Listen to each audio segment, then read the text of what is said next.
Hi everybody. Just wanted to give you an update on my Nuvo 40 Fusion.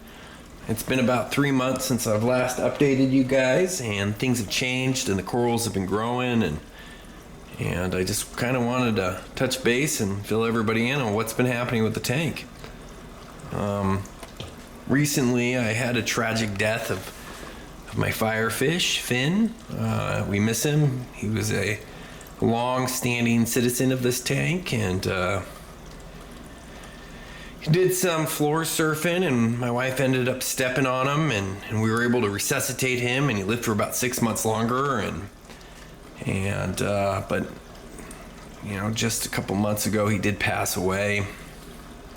It's thought about adding a new firefish because they're such fun fish to the aquarium, but definitely a little bit worried about putting in a fish that I can't quarantine because I don't have any other tanks besides this one, and I don't want to jeopardize the health of my other fish. But since my last update, my pink bird nest is still growing like crazy. It's outcompeting my other corals for light and my sea anemone, and I keep trimming it back and keep trimming it back.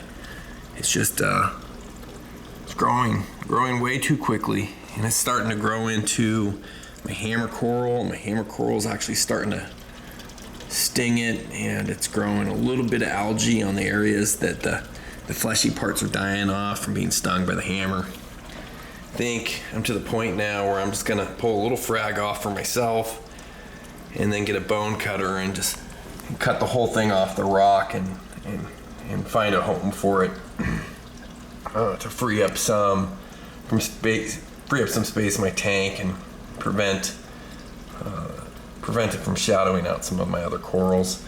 But I have got some new corals in my tank. Got some green star polyps here. Didn't never want a green star polyp, but a guy on Craigslist brought me over a chunk of it, and I was like, well, as long as I keep it off the rock work with my other corals, we'll see how it does. And it's kind of a fun coral. It's really wavy, adds a lot of character to the tank. It just grows really, really fast. Got myself a leather coral, a neon green Sinulera coral. From him, it's also growing pretty rapidly. I have another green Sinulera coral here, which is actually a darker green, not as vivid yellow or neon green as the one here in the front. Got a piece of coral with a bunch of large green Paleothoas. They remind me a lot of a Venus Flytrap, these ones here. They kind of got like that dual,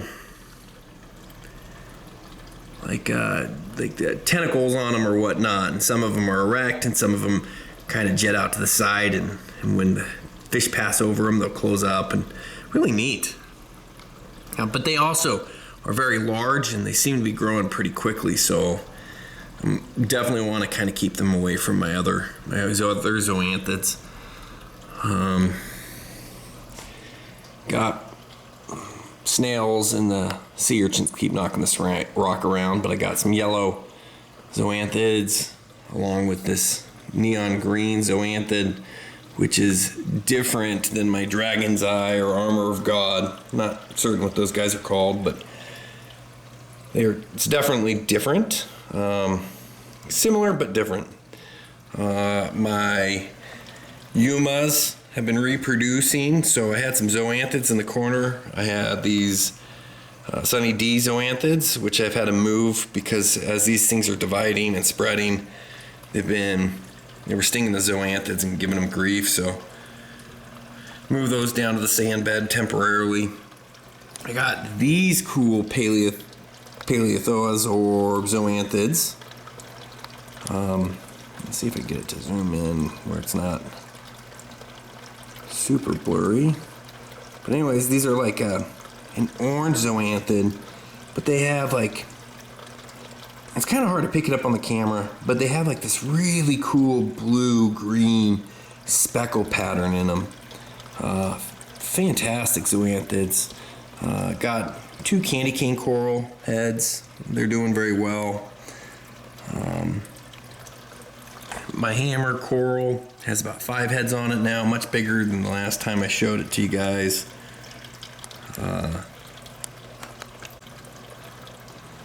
But the corals are they're really filling out the rock work. Got some more yellow zoas right there. Right there on the back wall of my MP10, I have stopped scraping the glass there to allow my turbo snail and my other large snail some extra grazing real estate since the coral's just taken over the rock. Along with my tuxedo sea urchin. But anyways, definitely been thinking about upgrading my tank to an 80-gallon tank. I haven't decided if I want an all-in-one tank or if I want to go the route of having a sump underneath the tank. You know, it makes me a little nervous to have that extra water volume and the potential of a malfunction and just have water everywhere on my floor. I definitely don't want to go that route. But anyways, I hope everybody here enjoys the update, and I'll send another one soon. Talk to you later. Bye.